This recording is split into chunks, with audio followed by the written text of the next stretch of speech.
देवा, तू झाडामधला देव आहे. तू आतापर्यंत काही कमी पडू दिलं नाही.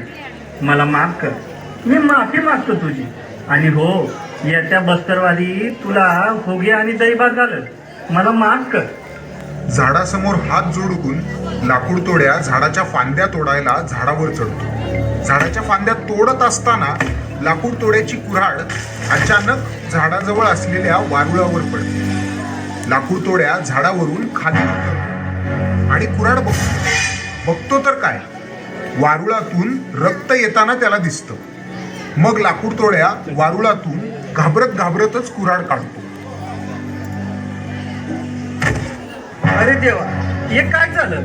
वारुळातून रक्त कसं आलं? लाकूड तोड्या वारुळाजवळ जातो आणि वारुळाची माती दूर करतो आणि बघतो तर काय, वारुळातून एक दिव्य तेजस्वी साधू बाहेर आला. अचानक तेजस्वी प्रकाश वाढतो आणि लाकूड तोड्याच्या डोळ्यासमोर अंधार पसरतो. उद्धवा, डोळे उघड. पापण्या जड झाल्यात, काहीच दिसत नाही.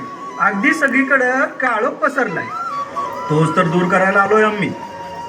नंतर स्वामी उजवा हात वर करतात आणि तेजस्वी प्रकाश कमी होऊ लागतो.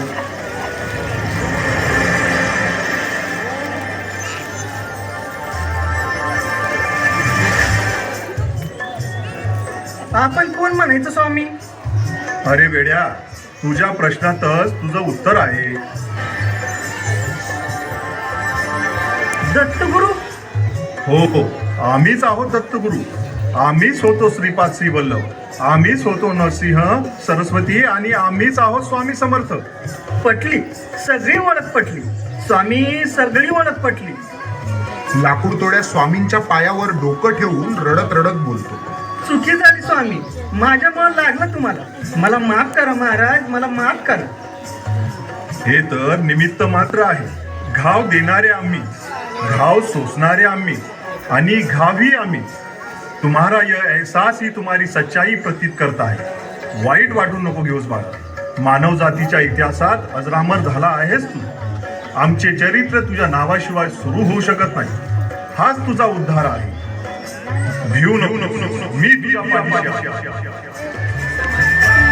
श्री स्वामी